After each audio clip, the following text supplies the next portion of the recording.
Capítulo 261. Por muy abrumador que sea el escenario, las elecciones siempre son una sucesión de tensiones. Bien, señores. Esta elección es nacional. Debemos seleccionar listas de personas influyentes locales de cada región y enviar activistas y emisarios. El Château de Malmaison, un antiguo castillo situado en los suburbios occidentales de París. Este lugar era originalmente un castillo abandonado que había pertenecido a una familia noble durante la antigua monarquía. Sin embargo, Josefina, con buen ojo, eligió personalmente este lugar siguiendo los requerimientos de Napoleón, quien buscaba una mansión acorde a su posición. El precio fue de 350.000 francos. En la historia original, Napoleón, que tenía poder pero no dinero, lo compró con un préstamo de un banquero. Pero ahora, como su hijo también era banquero, obtuvo un préstamo de una sola vez del Banque de Beauharnais de París en Marsella. El plazo de reembolso era de 100 años, esencialmente tratándolo como un alquiler. En este Malmaison, Eugène Bonaparte, un joven de 18 años, se reunió con políticos pro-bonapartistas. No debemos relajar la tensión ni un solo momento. Aunque la reforma constitucional pueda lograrse por la fuerza, las votaciones no se ganan solo con la fuerza. ¿Acaso te preocupa que sea rechazada? Si es eso, no debes preocuparte. Director Auguste. ¿Recuerda cuántas veces habrá cambiado la Constitución si esta vez cambia? Eugène se encogió de hombros mirando a Auguste Robespierre. Será la quinta. Desde que comenzó la revolución en 1789, la quinta en 10 años. No sería extraño que los votantes se enfadaran y se opusieran. Han pasado 10 años desde la primera declaración de la pista de tenis. Durante ese tiempo, Francia ha pasado por la revolución cambiando su sistema político varias veces. No sería extraño que el pueblo estuviera cansado. Además, en la historia original, la Constitución cambió en una situación de golpe de Estado. Además, como era un sistema de 3 cónsules, no parecía muy diferente del sistema de 5 directores desde fuera. Solo el mandato de 10 años era igual al actual. Sin embargo, Desmoulins, que estaba sentado en un rincón de la sala de reuniones hojeando el borrador de la Constitución, habló. Joven general Bonaparte. Tengo una opinión diferente. ¿Qué quiere decir, director Desmoulins?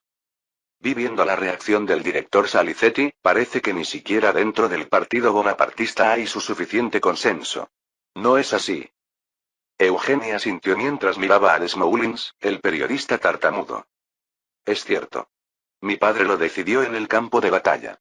Originalmente, el objetivo era derrotar a Austria y desmantelar el imperio, la raíz de todo mal. Pero una vez desmantelado, se hizo necesario un nuevo gobierno. Naturalmente, esto es solo media verdad. Por supuesto, la decisión la tomó Napoleón. Pero primero viene el lanzamiento del nuevo régimen, y después el desmantelamiento de Austria. Sin embargo, en el mundo de la política, la justificación es incluso más importante que en la guerra. Aunque sea una fachada, se necesita una justificación que haga que la gente crea y mueva los corazones de los votantes. A veces, esta fachada puede tener un poder tan fuerte que incluso sacude a quien la propone. Ahora mismo, toda Francia está entusiasmada con el desmantelamiento del imperio austríaco. Ahora, incluso si Napoleón quisiera repentinamente salvar a Austria, no podría. Incluso Desmoulins lo entiende. Está bien. Te creo. Pero no todo el partido bonapartista lo creerá. Y tampoco los representantes. ¿Qué quiere decir? El Consejo de los 500, aunque pueda parecer ridículo, está compuesto por personas influyentes locales. No solo vienen a París a levantar la mano. Cuando regresan a sus lugares de origen, todos son terratenientes o grandes comerciantes con influencia. Ahora sin tartamudear, Desmoulins habló con rostro serio. Convéncelos primero. Por supuesto, el joven general Bonaparte no necesita hacerlo personalmente. Aunque Eugène haya incitado a los ciudadanos de París en el campo de Marte, los representantes no han sido incitados. Convencer a los representantes no es fácil, incluso si se les apunta con bayonetas como en el golpe de Brumario de la historia original. De hecho, Napoleón finalmente falló en convencerlos, y Murat tuvo que expulsar a los representantes. Eugène, recordando esta historia original, asintió. Debe haber personas clave. Además de los directores, ¿a quién más debo ver? Desmoulins pensó un momento y luego contó con los dedos. Primero está Cambaceres. El gastrónomo. Sé que fue miembro del Comité de Seguridad Pública. Es un buen candidato para liderar a los revolucionarios moderados. También representa a los abogados, un importante grupo de apoyo de la revolución burguesa. Jean-Jacques Cambaceres, que sería elegido como uno de los 3 cónsules en la historia original. Aunque en la historia original a menudo se le considera un simple títere, en realidad era una figura importante. Porque Cambaceres fue el verdadero redactor del famoso Código Napoleónico. Era conocido como un gastrónomo comparable a Talleyrand, también era famoso por ser homosexual en las altas esferas del poder, y en la historia original sirvió como archicanciller que guardaba París durante la ausencia de Napoleón. Eugene, recordando esto por un momento, sonrió ligeramente y respondió. Supongo que el director Desmoulins se encargará de los periodistas. Eso también tiene sus limitaciones, pero lo intentaré. El siguiente es Lebrun. ¿Eh? Si te refieres a Lebrun, ¿no es un pintor? Desmoulins levantó las cejas y luego deshizo su expresión sonriendo. Como digno caballero de la princesa. No me refiero a Vigée Lebrun, la pintora exclusiva de la corte.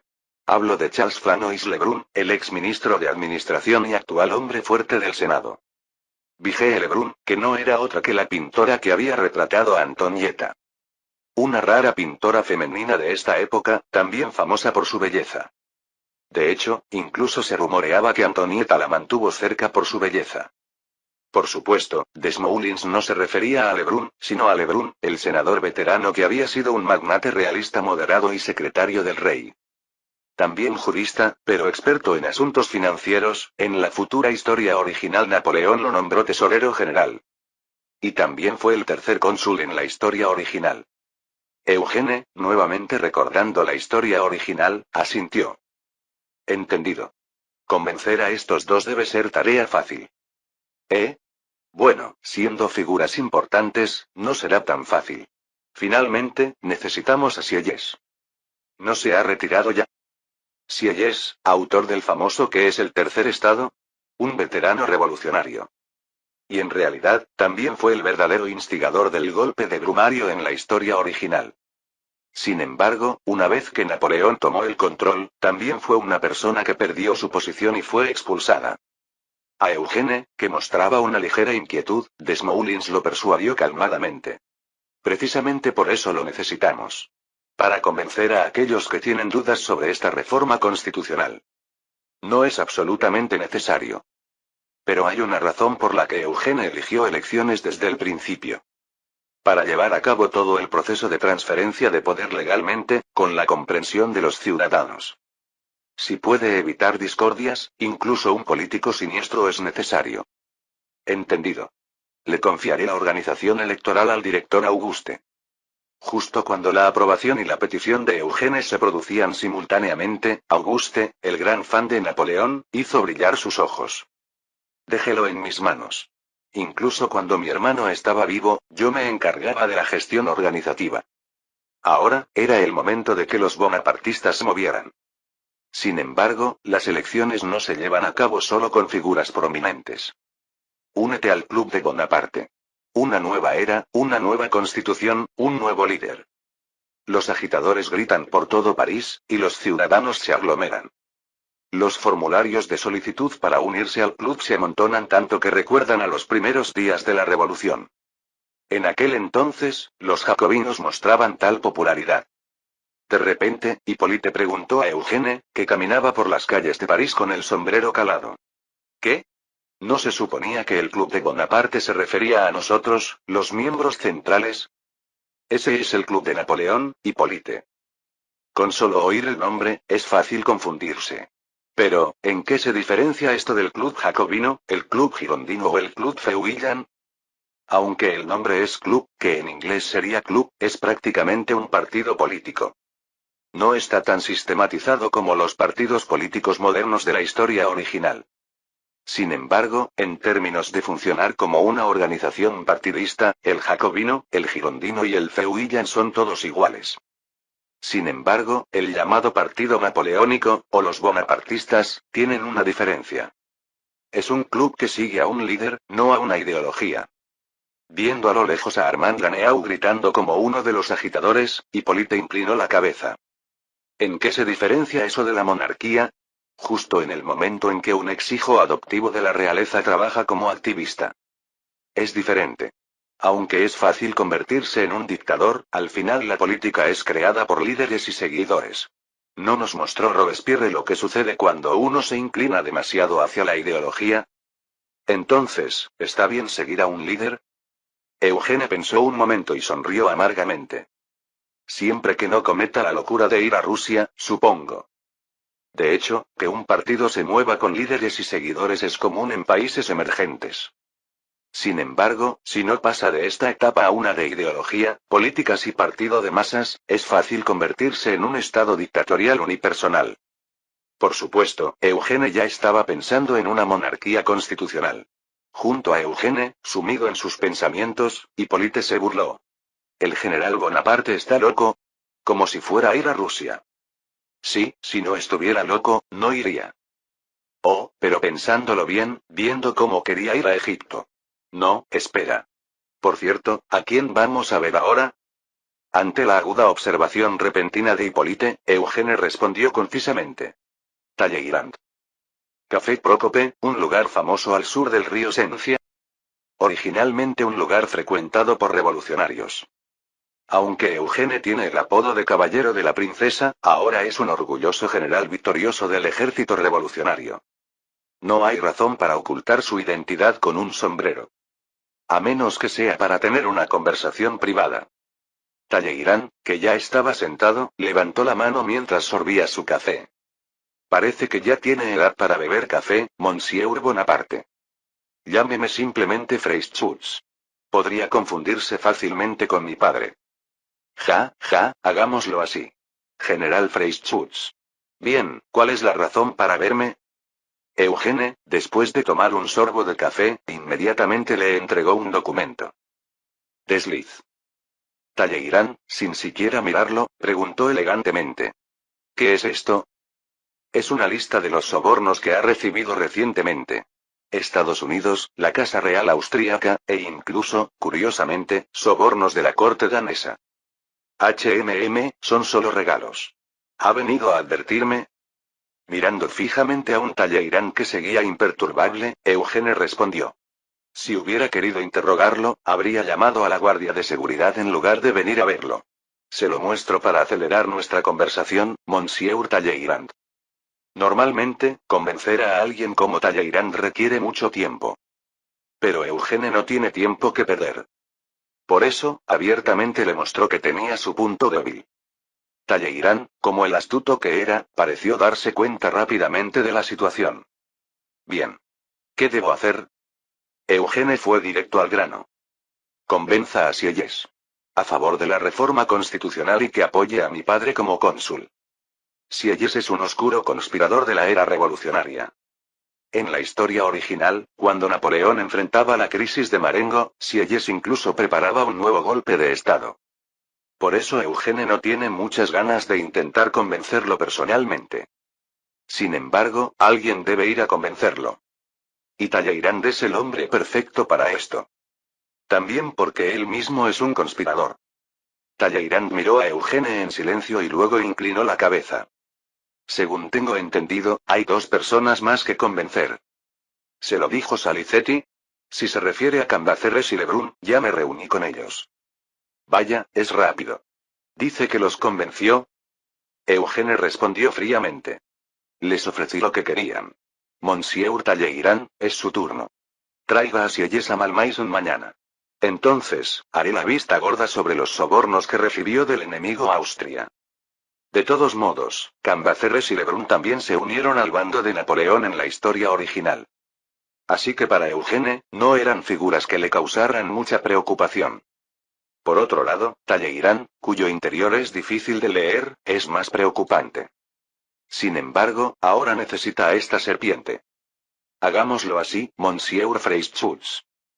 Preguntándose si Napoleón se habría sentido así en la historia original, Eugene se levantó. Dejando atrás al zorro de Talleyrand. Nuevamente, se celebró una reunión en Malmaison. Crash. Esta vez no era una reunión secreta, sino una reunión a gran escala. Celebración del nacimiento del Club de Bonaparte. Innumerables folletos en las mesas hablaban de este evento. El nacimiento del Club Pro Bonapartista. En el estrado, Eugene, vestido con uniforme de general, habló con voz sonora. Agradezco sinceramente a los representantes de Francia reunidos aquí. Jean-Jacques Cambacérès, Charles Flanois Lebrun, Emmanuel Joseph Sieyès, también vinieron figuras políticas como Roger Ducos, quien brevemente fue el segundo cónsul en la historia original. Sin embargo, las figuras más importantes eran otras. El corso Salicetti, el tartamudo de Smoulins y Auguste, el hermano de Robespierre.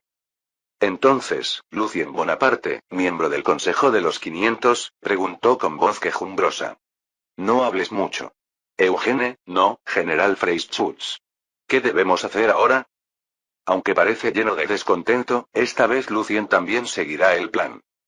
Porque todos los dirigentes están de acuerdo en que el sistema de 5 directores está llevando a la República a una crisis. Simplemente no han acordado cuál debería ser el siguiente sistema. Ahora, es el momento de que el ejército revolucionario proponga ese sistema. Eugene, quien regresó a París representando al ejército revolucionario como el héroe de Oriente, declaró. Enmendaremos la Constitución y celebraremos elecciones consulares en ausencia de candidatos. Este mes de Brumario. Las elecciones generales habían comenzado en Brumario, el mes de noviembre en el calendario revolucionario. Reintentar Claude puede cometer errores. Verifique las respuestas. Capítulo 262. Originalmente, el calendario revolucionario es revolucionario solo en nombre, pero en realidad es famoso por sus numerosos golpes de Estado. Quizás este mes de Brumario también podría convertirse en un momento de golpe de Estado. Mientras cabalgaba, Joseph Bonaparte, embajador en Roma, se relamió los labios. De hecho, esto es algo que realmente sucedió en la historia original. Pero Joseph estaba pensando en otra cosa. ¿Podría ser que este calendario revolucionario fuera de mal agüero y por eso ocurrieran golpes de Estado con frecuencia? Estaba considerando si no sería mejor volver al calendario gregoriano en el próximo gobierno. Eso no ha sucedido, Joseph. Ah, es porque Eugene propuso las elecciones como alternativa. En realidad, cuando Napoleón partió a la guerra, pensé que ahora sería un golpe de Estado, Brienne. No puede ser. Napoleón es alguien que respeta tanto la ley. Incluso en la escuela de cadetes siempre hablaba de las reglas. Joseph sonrió ligeramente ante la respuesta de Louis-Antoine Fauvelet de Bourrienne, compañero de Napoleón en la escuela de cadetes. Bueno, creo que solo lo hace cuando le conviene. Por cierto, ¿qué pasa con Prusia? ¿Has oído algo en el Ministerio de Asuntos Exteriores? En la historia original, Bourrienne fue secretario consular de Napoleón durante este periodo. Sin embargo, como Napoleón seguía siendo comandante en jefe, Bourrienne estaba trabajando en el Ministerio de Asuntos Exteriores usando sus habilidades. Aunque como cónsul no tenía el mismo rango que un embajador, que equivalía a un ministro, había progresado bastante para su edad. Recordando brevemente documentos que había visto en el Ministerio de Asuntos Exteriores, Bourrienne respondió. Se han detenido justo a las puertas de Ámsterdam. Parece que el ejército británico todavía está luchando contra Jourdan, pero el ejército prusiano ya no se mueve. En octubre de 1799, Prusia finalmente detuvo la guerra. Todavía no se han iniciado las negociaciones de armisticio. Sin embargo, en una situación donde Napoleón está desmantelando el imperio austríaco, Prusia no puede luchar sola. Aunque está Inglaterra, el ejército inglés no va a desembarcar en tierra firme y atacar París. El hecho de que Napoleón tenga 120.000 soldados estacionados en Viena está teniendo un gran efecto. Olvidé las teorías estratégicas hace mucho, pero supongo que sí. Por cierto, ¿cómo está el Vaticano? Cooperativo. Incluso ha recomendado a todos los rebeldes de Nápoles que se rindan. El envío de un emisario especial de la Orden de Socorro ha sido efectivo. Es decir, la principal tarea de Joseph como embajador en Roma es tratar con el Vaticano. Originalmente, el Vaticano se volvió antifrancés durante este periodo, y Napoleón tuvo bastantes problemas por ello. Sin embargo, Napoleón se había quedado en Francia, y la expedición egipcia había sido un gran éxito. Además, con el lobby de la Orden de Socorro, el Vaticano permaneció finalmente pro-francés. Mirando con envidia a Joseph, que se había convertido en un diplomático competente, Bourrienne chasqueó la lengua. La orden de socorro, realmente me doy cuenta de que todo este escenario fue diseñado por el hijo adoptivo de Napoleón. TSK. Joseph rió a carcajadas ante las palabras de Bourrienne, que mostraban celos hacia Eugene. ¿No sabías que Eugene era impresionante desde que vino a Marsella? Ja, ja. En aquel entonces pensé que solo era bueno ganando dinero. Por cierto, ¿qué está haciendo ahora el maestro que nos presentó entonces? Samuel Pauli. Parece que está absorto en la fabricación de algo llamado rifle de retrocarga. Bueno, todas las armas utilizadas en esta guerra provienen del Arsenal Pauli. Arsenal, aunque suena como el nombre de un famoso equipo de fútbol, es en realidad una palabra francesa que significa armería. Ahora, la fábrica de armas de Pauli se ha transformado en una corporación de armería independiente. Aunque aún no hay instalaciones de producción mecanizadas, más de la mitad de las armas y cañones suministrados para esta guerra provienen del Arsenal Pauli. Bourrienne silbó, pensando en la escala de la guerra. Debe haber ganado una fortuna. ¿No se va a convertir en el hombre más rico de Francia pronto? ¿Quién sabe? No sé sobre lo demás, pero el banque de Beauharnais en Milán definitivamente está ganando mucho dinero. Me dio un dividendo de 100.000 francos solo este mes. ¿Sí, 100.000 francos? ¿Cómo, en estos tiempos? Joseph asintió con una sonrisa satisfecha. El negocio de las conservas para suministros militares. Yo también tuve la oportunidad de invertir justo antes de la guerra. Ja, ja, ja. En ese momento, un destacamento de caballería salió a recibir al grupo de Joseph y Bourrienne. ¿Ha llegado, señor embajador? Joseph, saludando alegremente a una cara conocida, preguntó. Ha pasado tiempo, cónsul Caulaincourt. ¿Cómo se siente al volver al campo de batalla después de tanto tiempo? Cónsul no es un cargo que me quede bien. Lo sentí profundamente trabajando bajo el embajador Dubeyrier. Definitivamente prefiero el campo. Vaya, entonces se lo diré a mi hermano cuando lo vea. Armand Auguste de Caulaincourt, quien en la historia original permanecería junto a Napoleón hasta el final, rió a carcajadas. Un hombre de origen noble que se unió al ejército revolucionario, sirvió bajo Hoche y estuvo en Constantinopla por un tiempo. Sin embargo, actualmente se unió al cuerpo del Rin y llegó hasta Viena. Por favor, hágalo. Por cierto, ¿cómo va la situación de votación en el país? Ante la pregunta de Caulaincourt, Joseph respondió presumiendo. Pasará. Por eso he venido hasta Viena. Es decir, aquí es Viena. Un diplomático competente protege los intereses de su país incluso en situaciones desfavorables. Soy Clemens von Metternich, viceministro del Ministerio de Estado de Österreich. A diferencia de Joseph, aquí hay un hombre que pasará a la historia como un diplomático verdaderamente competente de la época. Metternich, un hombre que en la historia original definió una era con su nombre. El hecho de que ni siquiera Wellington, quien derrotó a Napoleón en la historia original, lograra esto, muestra cuán extraordinario era Metternich. Joseph, sintiéndose de alguna manera intimidado, se sentó y sonrió con esfuerzo. Ya no lo llama imperio, viceministro Metternich. Bueno, su hermano ha hecho pedazos nuestro imperio. ¿Lo aceptaron sin resistencia? Es algo sorprendente. Metternich respondió con actitud suave. El reino de Austria propiamente dicho acepta la derrota. Sin embargo, esta división será un error fatal para Francia. Ante palabras tan arrogantes de parte del perdedor, Bourrienne, que escuchaba desde un lado, frunció el ceño. ¿No es eso demasiado insolente? Austria es el perdedor. Cónsul Bourrienne, nosotros somos los que mejor sabemos que Austria ha perdido. Sin embargo, al mismo tiempo, no debe olvidarse que Austria es una barrera que detiene a Rusia. ¿Detener a Rusia? ¿Qué significa eso? ¿No es Rusia aliada de Austria? Pero Metternich negó con la cabeza. No es así. Rusia es un imperio con ambiciones constantes de avanzar hacia el oeste. Piense en Polonia. ¿Quién abogó fuertemente por la partición de Polonia? Rusia. ¿No fue igual para Prusia y Austria? No. Tanto nosotros como Prusia dividimos Polonia para evitar la entrada de Rusia. Suecia y Turquía ya están sufriendo las ambiciones de Rusia. Es sorprendente que todo esto sea cierto. Esta fue también una de las razones por las que Napoleón nunca llegó a dividir completamente a Austria en la historia original. Porque si Austria se debilitaba, Rusia o el Imperio Otomano se fortalecerían. Sin embargo, si le hubieran preguntado a Eugene, habría expuesto la verdad diplomática de mantener lejos a los enemigos lejanos y cerca a los cercanos. Mezclando todas las verdades, Metternich lanzó una mentira. Pero ahora que han dividido a Austria de esta manera, Francia tendrá problemas en el futuro. Precisamente por el Imperio ruso. Joseph, observando a Metternich en silencio, sonrió suavemente. Una teoría interesante. Sin embargo, he venido a notificar la decisión de mi gobierno. ¿Y cuál es? El gobierno francés exige a Austria una indemnización de guerra de 150 millones de francos. Esta es la notificación. Metternich entonces resopló. Ni siquiera necesito recibirla. Es imposible. ¿Acaso quiere continuar la guerra?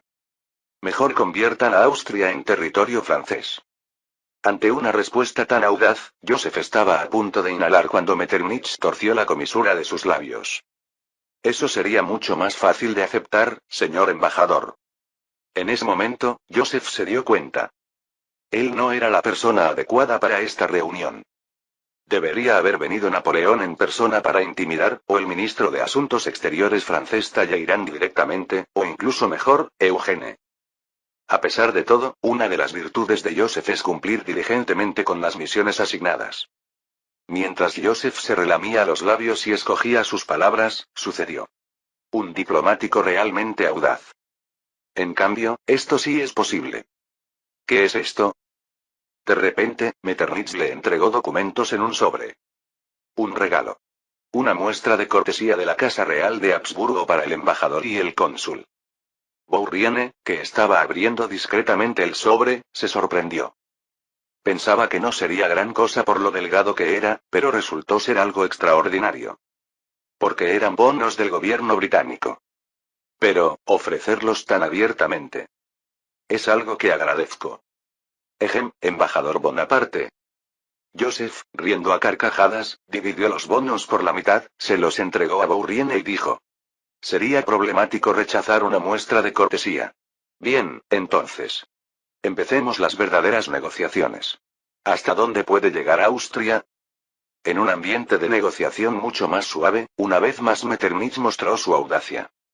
Entonces, empezamos con 30 millones de francos, señor embajador. Parece que la mesa de negociaciones se ha vuelto bastante incómoda para Joseph. Una vez más, el Palacio de Verano de Viena, Schönbrunn, está en manos de Napoleón. ¿Cuánto recibiste, hermano? Ante la pregunta directa de Napoleón en las habitaciones interiores de Schönbrunn, Joseph respondió nerviosamente. Aún no se ha decidido nada. Ese Metternich, es realmente impresionante. ¿Puedes creer que me ofreció 30 millones de francos? Me refiero al soborno. ¿Qué estás diciendo? Napoleón, parado junto a la ventana sin volverse, respondió. Recibe lo justo. Todo eso es el precio de la sangre de los soldados. La indemnización no puede ser menos de 80 millones de francos, así que tenlo en cuenta. Originalmente, entre los círculos más cercanos a Napoleón en la historia original, había 3 hombres famosos por los sobornos. Joseph, Bourrienne y Soult. De ellos, Bourrienne fue el único a quien Napoleón no perdonó. En otras palabras, Napoleón realmente no era tan sensible respecto a los sobornos. Simplemente mencionaba los sobornos como excusa cuando buscaba un pretexto para expulsar a alguien. Y mucho menos estaba en posición de enviar a su hermano de vuelta a París por haber recibido un soborno. Joseph, rascándose la cabeza con vergüenza, preguntó. ¿No es una diferencia demasiado grande? Si pudieras bajarlo a unos 60 millones de francos. ¿No te dije que es el precio de la sangre? Además, al menos 30 millones son para Eugene. ¿Por qué es así? El pago de las armas. Vaya, ¿aún no ha salido del Tesoro Nacional? Napoleón, sin apartar la mirada de la ventana, dijo. Si recibimos menos indemnización esta vez, disminuirá la fortuna de nuestra familia Bonaparte. Los dividendos que recibes también desaparecerán. Originalmente, las familias Beauharnais y Bonaparte deberían tener una relación extremadamente mala. Sin embargo, gracias a que Eugene los compró con sobornos desde su primer encuentro, actualmente el ambiente entre las dos familias es bastante bueno. Especialmente Joseph, como asesor legal del banque de Beauharnais, está completamente involucrado. Recordando los bonos del banque de Beauharnais de Milán en los que había invertido recientemente, Joseph se sobresaltó. Haré todo lo posible para sacarles todo. ¿De acuerdo? En ese momento, un joven que se parecía a Napoleón y Joseph irrumpió en la habitación. Hermano, llegaron noticias urgentes. Louis, en el campamento militar, llámame comandante en jefe. Sí, pronto tendré que llamarlo cónsul. Louis Bonaparte, un joven soldado de 21 años, exclamó agitando alegremente una carta. Han aprobado la nueva constitución. Solo entonces Napoleón se apartó de la ventana, torciendo la comisura de sus labios y sonriendo. Ahora, es el momento de tomar el poder. Finalmente, Napoleón había comenzado a recorrer el camino para convertirse en el hombre más poderoso de Francia. Primero, como cónsul único con un mandato de 10 años. Capítulo 263. En realidad, quien lideró el llamado golpe de estado de Brumario en la historia original no fue Napoleón. Diputados Sieyès. La tendencia ya está decidida. ¿Por qué sigue dudando? Sieyès, el cliente que vino hoy al café Prócope, frunció el ceño. La ventaja de este lugar es que los caballeros guardan bien los secretos entre ellos. Además, debido a la naturaleza del café, incluso si hay encuentros repentinos, no se consideran sospechosos. A veces, incluso puede ser más discreto que las conversaciones privadas en mansiones, donde hay que cuidarse de los sirvientes. Aún así, no vino al café para ser regañado por Talleyrand, quien es bastante más joven que él. Yo solo acepté hasta la Constitución, Monsieur Talleyrand. Esa Constitución es para el comandante en jefe Bonaparte. Ja. ¿Desde cuando la Constitución de la República se convierte en un principio para un solo hombre? Cuando Sieyès gruñó, Talleyrand respondió con una sonrisa enigmática. Si no le gusta eso, debió haber aceptado el golpe de estado de Fructidor antes, Monsieur Sieyès. El rostro de Sieyès se endureció. Es ventajoso hablar en un café para mantener las apariencias como un estricto republicano. Pero Fructidor es prácticamente un estigma que debe evitarse en Francia. Al mencionar que estaba vinculado con el autor principal de un golpe de estado fallido, notó que los caballeros lo miraban de reojo. Frunciendo fuertemente el ceño, Sieyès gritó. Este hombre, ¿qué disparates dice? ¿Por qué se pone así? Yo también tomé brevemente la mano de Fructidor. Solo escapé por comportarme bien, como usted. No me trates como si fuera igual a ti. En todo caso, solo estaba buscando alternativas porque sentía las limitaciones del directorio. Entonces, resulta que Sieyès estaba involucrado en el golpe de estado de Fructidor. Y también fue el hombre que dirigió el golpe de estado de Brumario en la historia original. Originalmente, Sieyès ganó fama con su teoría del tercer estado y fue un líder de la revolución temprana junto con Mirabeau. Sin embargo, tan pronto como Robespierre tomó el control, Sieyès fue apartado despiadadamente. Finalmente, llegó a planear un golpe de estado. Pero el mundo se ha volteado, y ya no existe el golpe de estado de Brumario. En su lugar, solo existe la reforma constitucional de Napoleón. De repente, Talleyrand miró fijamente a Sieyès y se burló. No importa de qué lado esté. Lo importante es que ahora está eligiendo el camino equivocado. Sieyès respondió rechinando los dientes. ¿La dictadura de un hombre es la alternativa? ¿Estás en tu sano juicio? ¿Has olvidado a Robespierre? Bueno, Robespierre era alguien que mataba incluso a los suyos. Bonaparte es diferente. Supongo que matar gente en el campo de batalla es diferente. ¿Quién sabe cuándo apuntará ese cañón hacia el pueblo? Talleyrand negó con la cabeza como si quisiera que todos los caballeros del café lo escucharan. Diputado, si ese fuera el caso, Bonaparte ya habría tomado el poder. No es así. Los otros caballeros que fingían no escuchar asintieron y luego se sobresaltaron al mirarse entre sí. Todos son influyentes burgueses del centro de París, aunque no son diputados. A veces hay rostros que llaman la atención. Por ejemplo, el dueño del banco Recamier, Jacques Recamier. Aún sonriendo significativamente, Talleyrand dijo. Para empezar, usted no era partidario de la República. Era partidario de la monarquía constitucional. Eso es cosa del pasado. También dijo que necesitábamos líderes sabios como el archiduque Carlos o el duque de Brunswick, ¿no? Jeje. Sieyès, sorprendido como si hubieran descubierto sus verdaderas intenciones, sacudió la cabeza. ¿Dices que ese es Napoleón? Me resulta imposible creerlo. Curiosamente, Sieyès también era partidario de la monarquía constitucional. Y reflejando esa tendencia, también soñaba con el gobierno de un líder sabio en lugar de una dictadura de la mayoría o un sistema de liderazgo colectivo.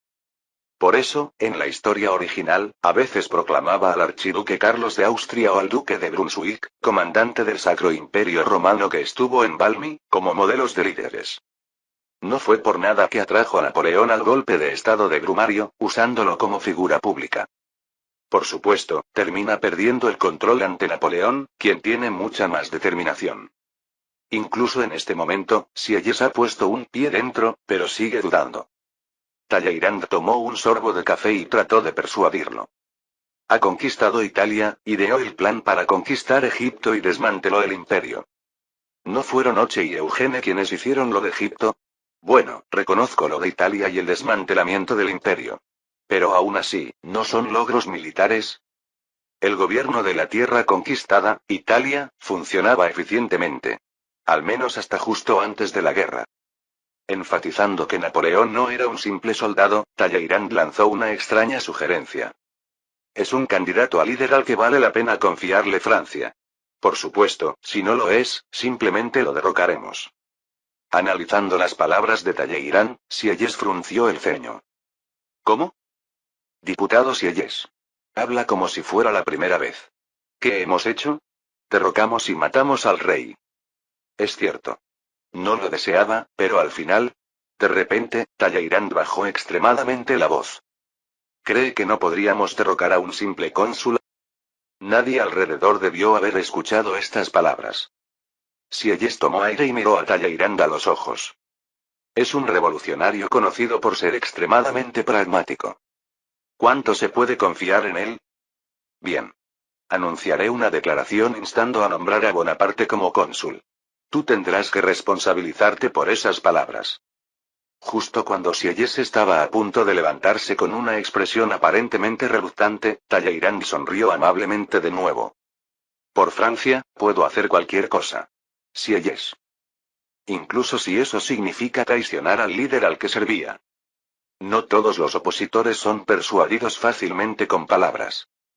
¡Pum! Cerca del Palacio de las Tullerías, en un callejón, había soldados vestidos de milicia golpeando alegremente a alguien. Son miembros de la Guardia Nacional. El diputado que estaba siendo golpeado gritó rechinando los dientes. ¿Qué es esto? Soy Moulin, diputado y general del Consejo de los 500 de la Gran Francia. ¿De qué regimiento son ustedes para ser tan groseros? Oh, eres el amigo que masacró en la Vendée. ¿Qué? Un hombre de mediana edad vestido de Guardia Nacional, Jacob Belley, sonrió y levantó un garrote. Yo me esforcé mucho para evitar la masacre en la Vendée. Pensar en eso me dan ganas de golpearte más. Justo cuando estaba a punto de golpear a Moulin, quien trataba de escapar aterrorizado, una voz fría se escuchó desde atrás. Subdirector Belley, es suficiente. Jeje. Belley giró la cabeza y arrugó la nariz. Era nada menos que Fouché. Ya era escalofriante cuando lo vio en Burdeos bajo el mando de Eugene, pero ahora lo era aún más. Probablemente porque desde entonces, ella había visto a más personas y ampliado su perspectiva. Por ejemplo, sabía que Fouché no movería un dedo si alguien muriera frente a él. Entonces, ¿se encargará adecuadamente de esto, diputado Fouché? Por supuesto. Es mi trabajo original, no puedo dejar todo a la Secretaría. Entendido. ¿Qué pasó con el diputado Goyer? Fouché respondió con naturalidad. Ya me encargué de él. Entendió bien. Bien entonces. Me voy primero. Vaya con cuidado. Nos veremos el día de la votación. El subdirector de la Secretaría, o más bien el poderoso Belley, se fue apresuradamente con sus subordinados. En cambio, ahora los hombres de Fouché rodearon a Moulin. Moulin miró a Fouché con ojos ansiosos. Fouché era conocido como un asesino desde el inicio de la revolución. Es imposible imaginar qué podría hacer. ¿Qué le has hecho al diputado Louis Germe Goyer? Fouché, ¿qué diablos estás haciendo? Vaya, General Moulin. ¿Cree que realmente le haría algo a un colega diputado del Consejo de los 500? Mira lo que me acabas de hacer. Violencia de soldados contra mí, un condecorado de la Vendée y presidente del Comité Militar del Consejo de los 500. En ese momento, Fouché agarró la barbilla de Moulin y le dijo: si no te callas, tu esposa tendrá que encontrarse con esos amigos de antes. Jim Franois Auguste Moulin. Mientras Moulin temblaba, Fouché sonrió fríamente. Ahora entiendes lo que le dije al diputado Goyer, ¿verdad? Tú, ¿así es como actúa un diputado? No, un revolucionario. ¿O preferiría que le regale la guillotina? Eso también estaría bien. Moulin abrió la boca de par en par. Fouché fue responsable de parte de las masacres en la Vendée. Aunque gracias al consejo de Eugène no participó en la famosa masacre de Lyon, Fouché fue claramente uno de los famosos diputados enviados por el Comité de Seguridad Pública en ese momento. Aquellos que sirvieron como diputados enviados en ese entonces eran la vanguardia del llamado Reino del Terror. Personas que podían hacer cualquier cosa por sus objetivos. Por eso, cuando alguien como Fouché menciona la guillotina, nunca suena como una broma. De repente, Fouché se rió a carcajadas y agitó la mano. Por supuesto, al nuevo gobierno no le gusta la guillotina. Pero como es un militar, quizás le den un pelotón de fusilamiento. Fouché. Tú, ¿cómo te atreves a amenazarme? Incluso sin eso, el exilio es fácil.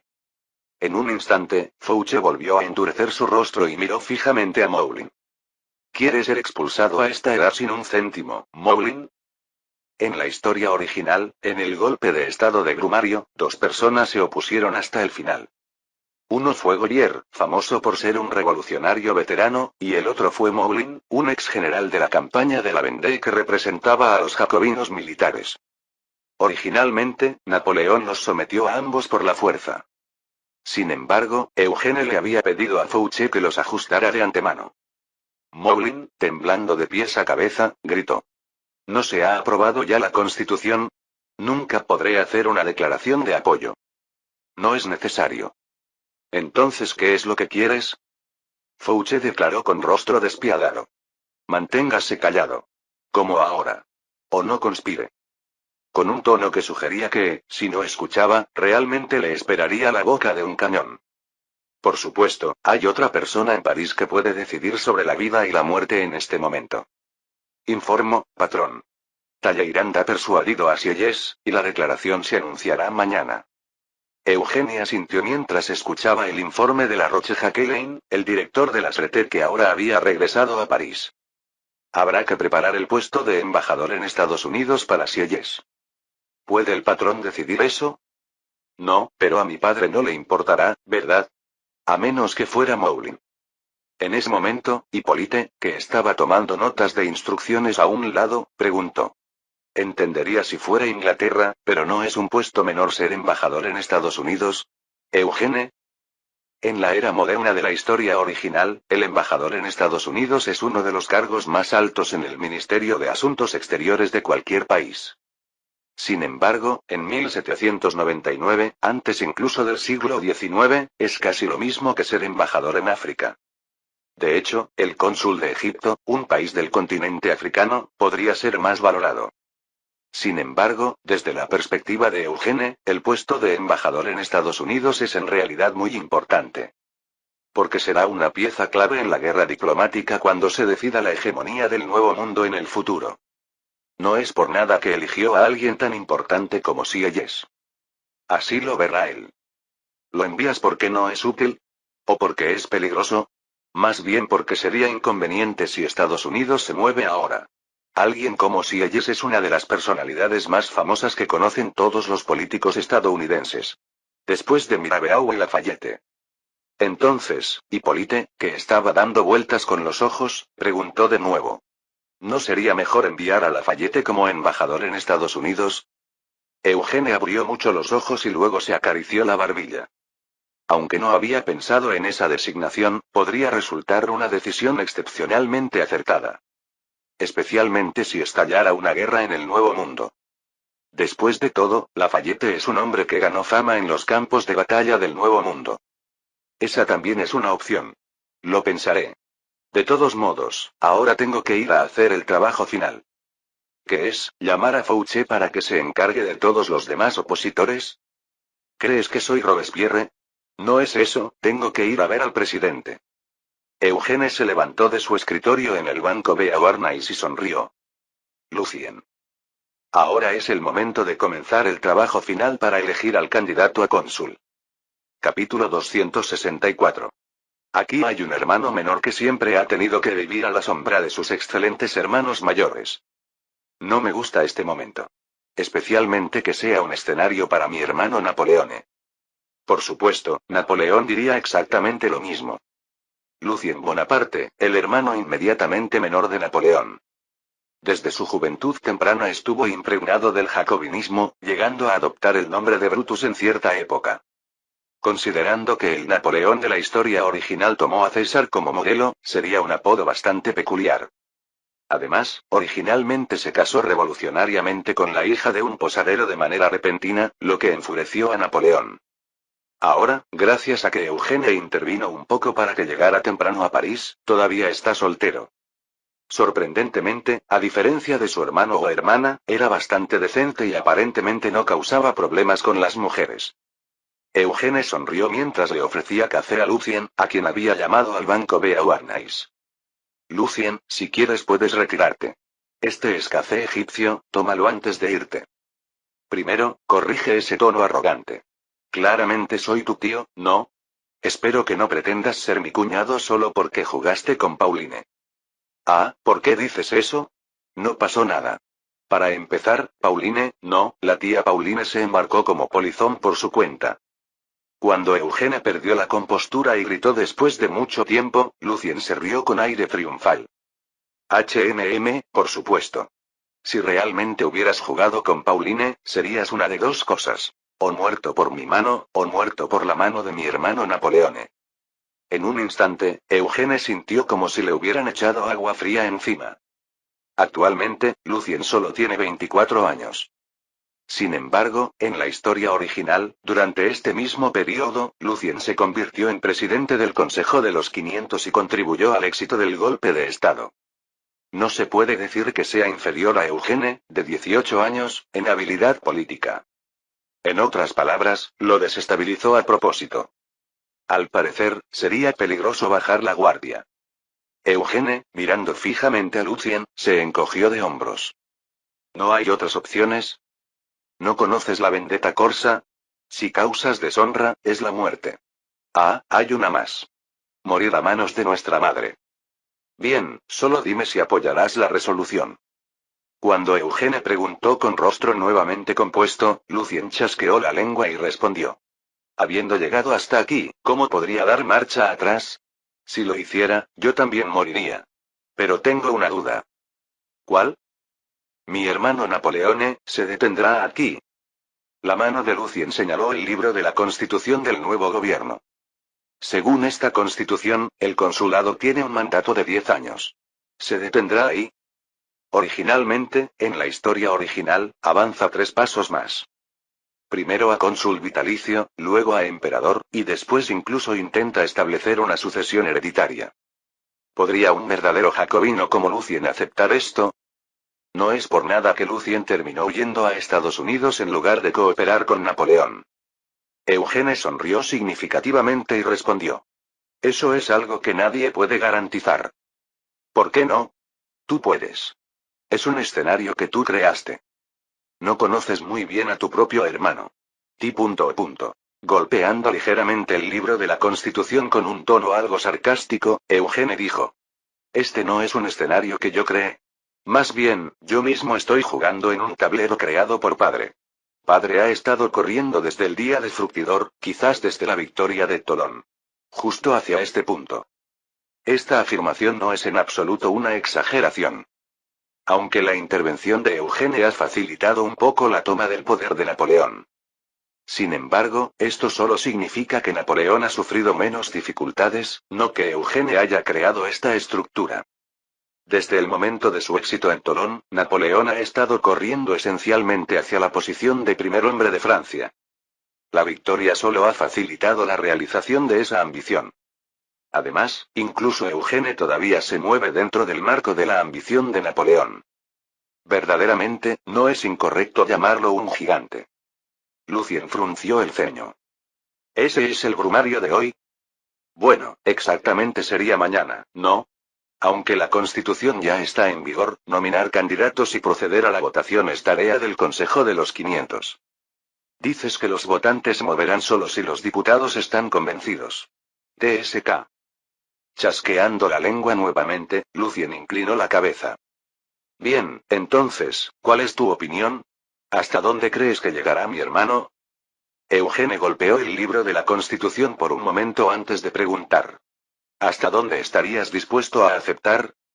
Reelección como cónsul. Como jacobino, no puedo tolerar nada más allá de eso. Entonces, esperemos que se detenga ahí. Hablar de monarquía en esta etapa sería inútil. De hecho, Eugene cree que Lucien será una presencia necesaria cuando el mundo se convierta en el de Napoleón. Su capacidad política superior a la de los otros hermanos es secundaria. La mayoría de los errores que Napoleón cometió en la historia original surgieron de su descontrol. Al final, ese es el problema que Eugene tendrá que enfrentar. ¿Qué pasaría si en ese momento hubiera alguien que pudiera ayudar a frenar junto a él? Eugene cambió deliberadamente el tema y extendió su mano a Lucien. Por ahora, necesitamos un nuevo sistema consular, y ambos queremos ser protagonistas en ese sistema, ¿verdad? Tanto tú, tío, como yo. Lucien frunció el ceño. Quizás ya lo está percibiendo con su sensibilidad política aguda. Que Napoleón probablemente no se detendrá como cónsul por 10 años. Pero aún es demasiado joven para pensar en la restauración de la monarquía. Además, Lucien tampoco tiene la capacidad de convertirse en protagonista por sí solo en el ámbito político. Es como un satélite que solo puede brillar cuando existe el sol que es Napoleón. Después de dudar por un largo tiempo, Lucien finalmente estrechó la mano. Bien, solo hasta ahí. Con esto, Lucien, presidente del Consejo de los 500, se unió completamente a la elección de Napoleón como cónsul. Sin embargo, al día siguiente, el Palacio de las Tullerías se llenó de gritos de indignación. Inaceptable. Nominar a un militar en activo como candidato. El que lideró la oposición fue Pierre-PhilippeAux, del grupo de Danton. Desde el principio, convencer a todos los 500 no era algo posible en poco tiempo. La aprobación de la Constitución se llevó a cabo bajo la fuerza que movilizó a 100.000 personas. Pero ahora, un mes después, el miedo se ha calmado y la ira se eleva. ¿Acaso no han terminado siendo manipulados por militares? Esta es la razón por la que los diputados del Consejo de los 500, es decir, la Cámara Baja, están furiosos. Especialmente en este momento en que ni siquiera el mismo Danton dice una palabra. Director Danton. Director Lafayette. Díganme. ¿Creen que esto tiene sentido? Hablen, ustedes nombraron al comandante en jefe. Nosotros, los realistas, nos oponemos al general Bonaparte, que es pro-jacobino. Yo, Babeuf. Como republicano, no puedo apoyar al general Bonaparte, respaldado por los monárquicos constitucionales. ¿Cómo puede ser aceptable que el caballero de la princesa sea su hijo adoptivo? El moderado Condorcet, el realista Barthélemy, y el radical extremista Babeuf clamaron juntos. El problema particular es Flanois Babeuf, o como él mismo se nombró, nada menos que Gracchus Babeuf.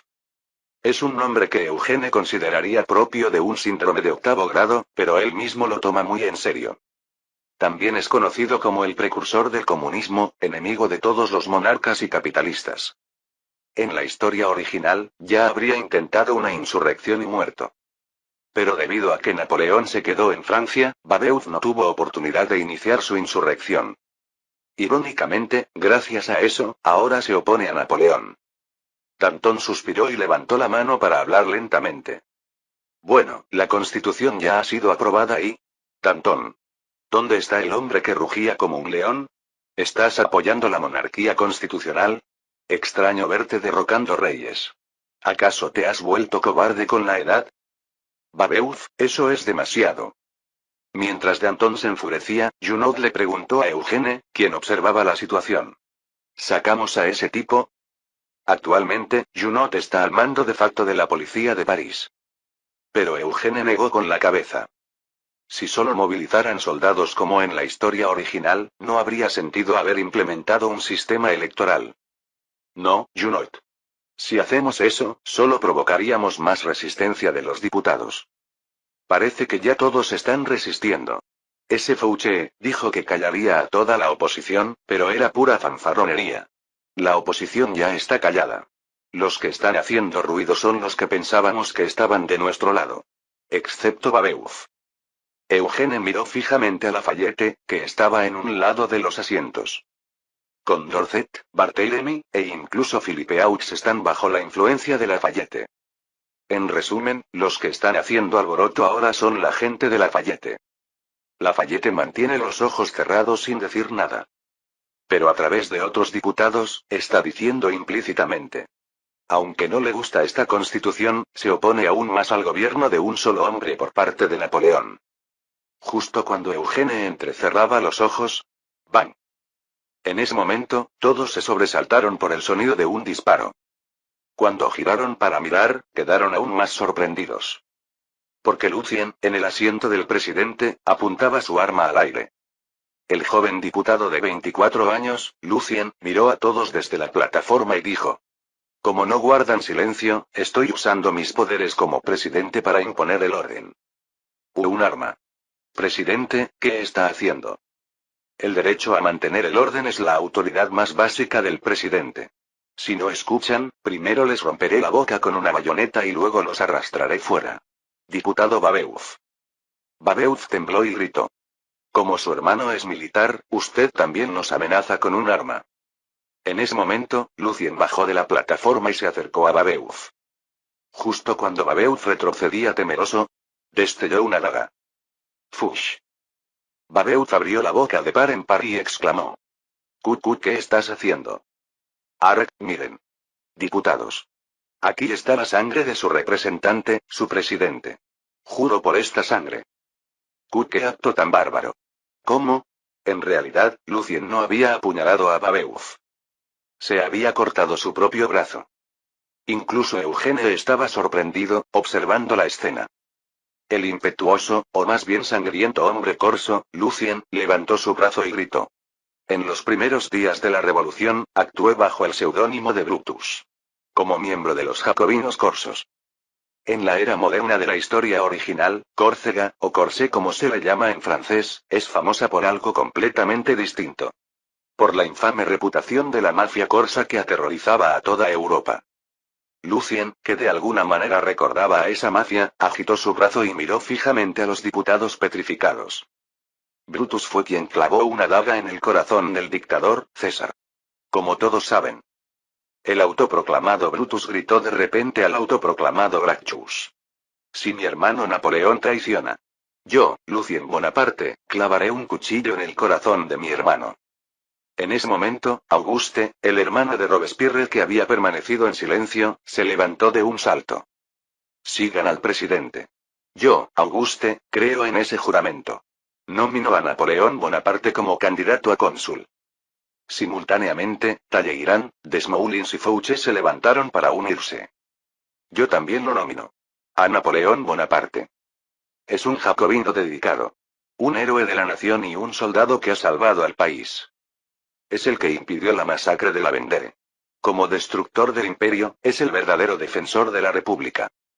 Por alguna razón, cuando Fouché mencionó la masacre, sonó como una recomendación más convincente. A esto se unieron Desmoulins, un líder inicial de los jacobinos, y Talleyrand, que había reclutado a numerosos diputados.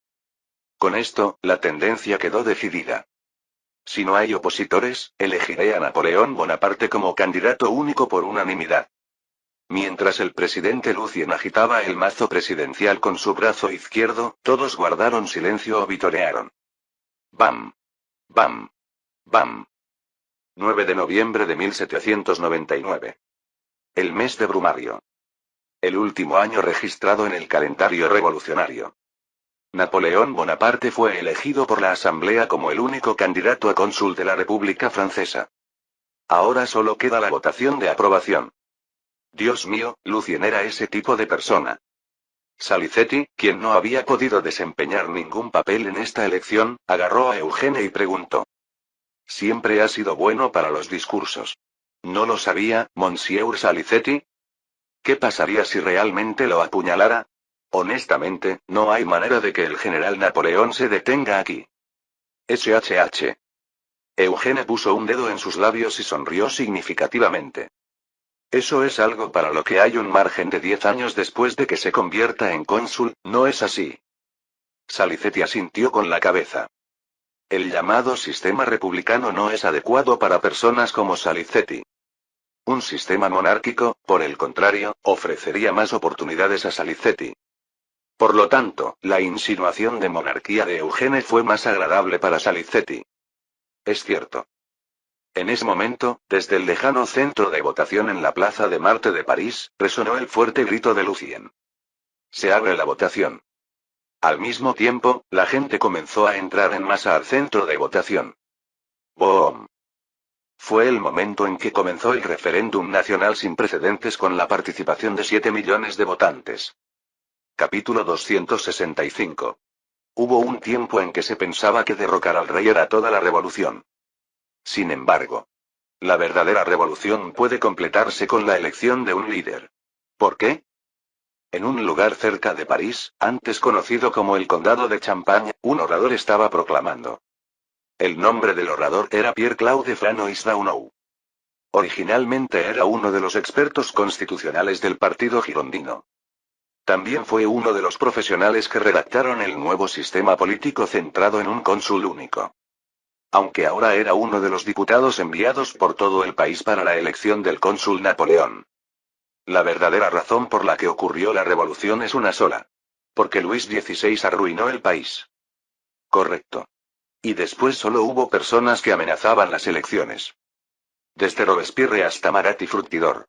Aquellos que querían convertirse en líderes intentaron provocar derramamiento de sangre y rebeliones.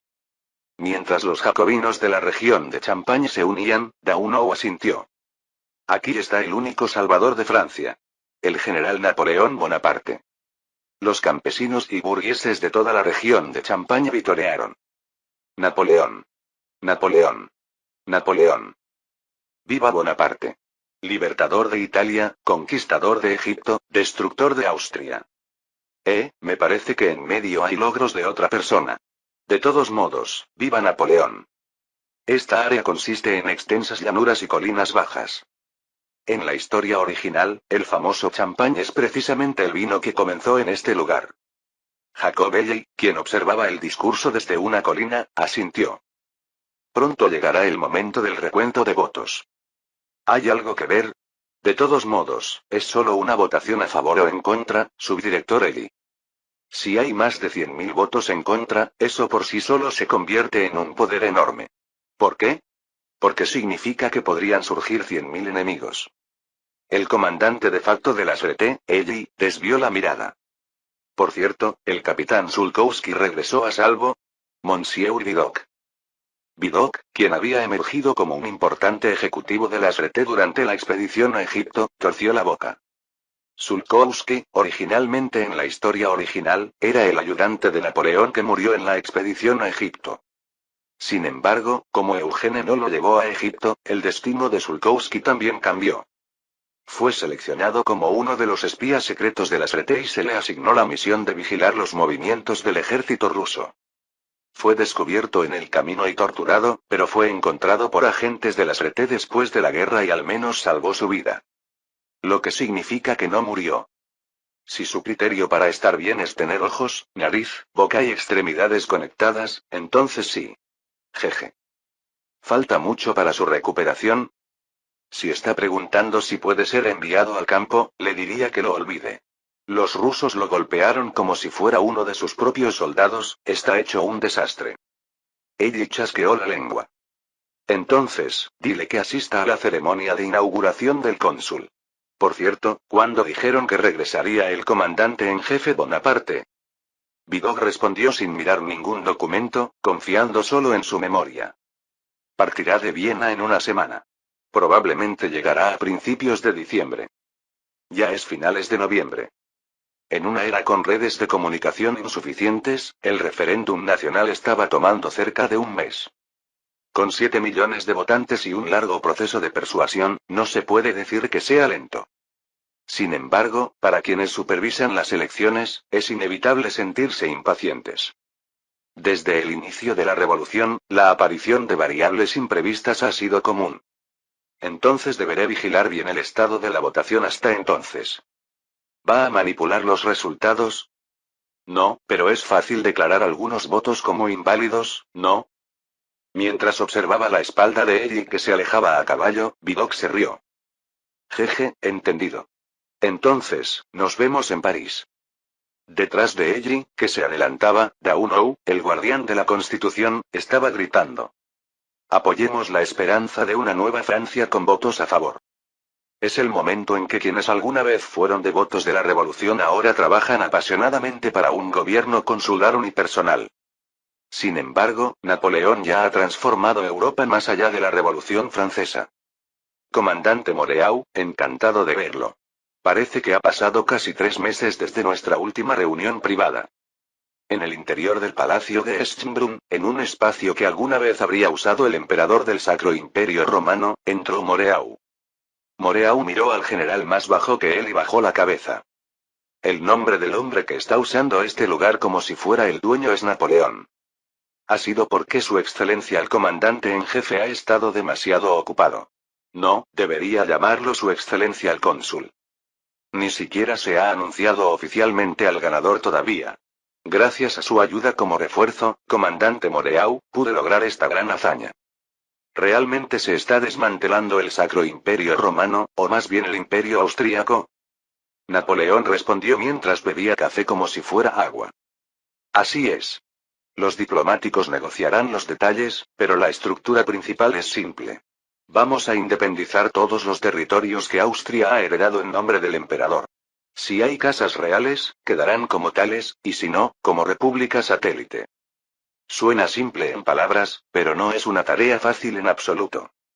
Incluso es más difícil que lo que Eugene llevó a cabo en Constantinopla. El Imperio Otomano se dividió de manera que los estados dependientes tuvieran autonomía mientras se mantenía el cuerpo principal. Pero lo que la República Francesa está imponiendo al Imperio Austríaco es literalmente la desintegración de un país. Aunque formalmente es un conjunto de territorios, un imperio gobernado por un solo monarca y una corte se está dividiendo. Se dice que Hungría, el más grande, será confiada al archiduque Carlos, pero para el resto no hay nada decidido. Supervisar que este proceso se implemente correctamente también será una tarea monumental. Moreau, que momentáneamente había mostrado una expresión de asombro, negó con la cabeza.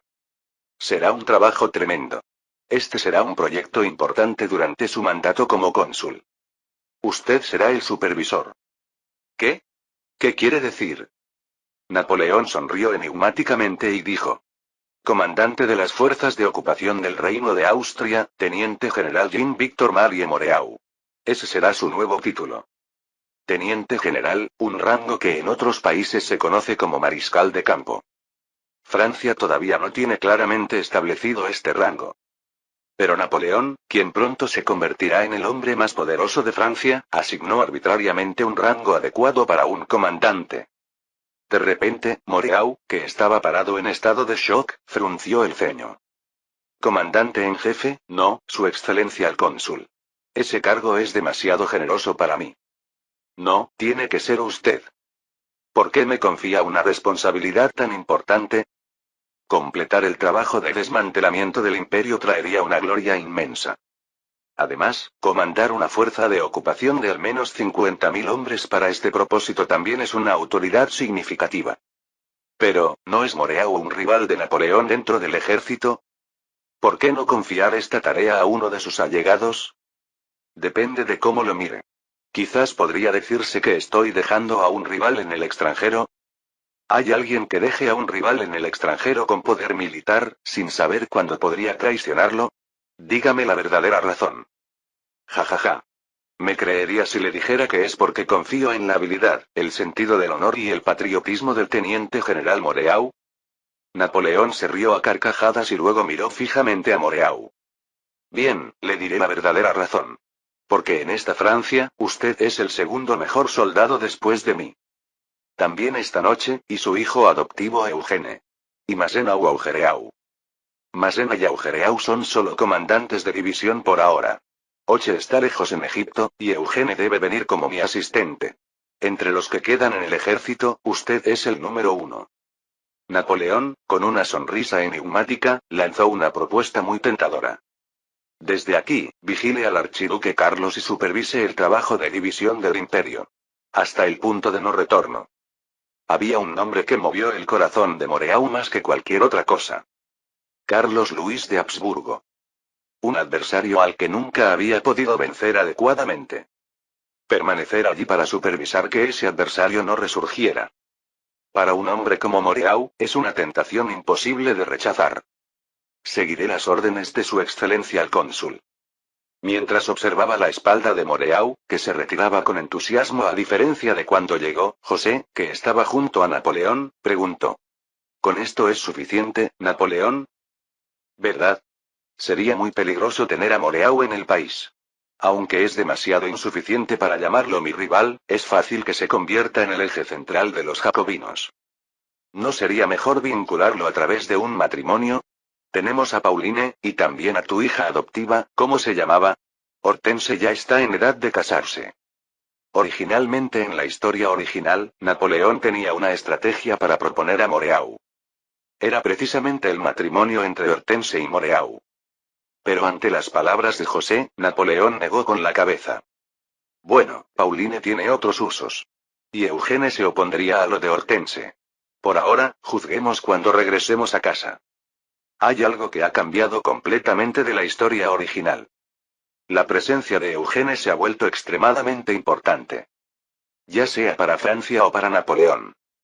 Por lo tanto, incluso a Napoleón le resulta difícil ignorar completamente los deseos de Eugene. Además, el valor de Hortense también ha aumentado considerablemente junto con Eugene. Demasiado para entregarla como esposa de Moreau. Ta. En ese momento, el ayudante de Napoleón entró corriendo, cruzándose con Moreau. ¿Traes buenas noticias, Marmont? Cuando Napoleón preguntó con calma, el general de brigada Marmont saludó y exclamó. Felicidades, Su Excelencia. Ahora es usted el cónsul de Francia. En ese momento, otros generales también entraron apresuradamente. Lannes y Murat, Augereau y Massena, y hasta Serrurier, generales de nivel de división entran. Incluso Moreau, que salía apresuradamente, se detuvo y se quedó en la puerta. Con todos los generales franceses observando, Napoleón sonrió y miró al techo. Mientras se veía el gran salón del palacio de Hessenbrunn, cayó la declaración de Napoleón. Todo el ejército, comiencen los preparativos para regresar a casa. Finalmente, había llegado el momento de que Napoleón volviera a París. El camino de Viena a París se extiende por 1200 kilómetros. Pam. Pam pam. Pam pam pam. Hay un gran ejército de 70.000 que ha recorrido esa distancia de regreso. Aunque el ejército del reino griego regresó de Viena hacia el Imperio Otomano, los soldados mamelucos que Eugene no se había llevado vinieron juntos. Por lo tanto, es una unidad acompañada por fuerzas exóticas con turbantes. Es el regreso conjunto de la Legión Italiana y la Legión de Oriente. Realmente fue difícil cuando nos fuimos, pero regresamos como vencedores. Oye, Lannes. Para ti solo ha sido medio año, pero para mí han sido casi 3 años. Jeje, bellas de París, ¿cómo han estado? Deja de hablar como Murat. Mi esposa habrá permanecido casta. ¿Eh?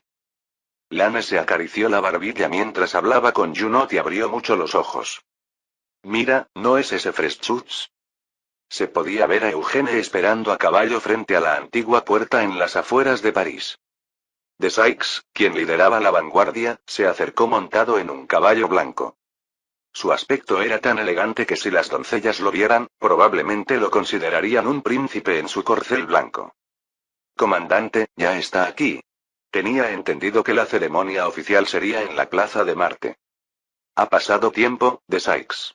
Ahora que lo pienso, ¿qué pasó con su harén? Debe haber sido difícil traerlos hasta aquí. Les di dinero y los envié de regreso, por supuesto. Basta con dejar los momentos de ensueño en los sueños.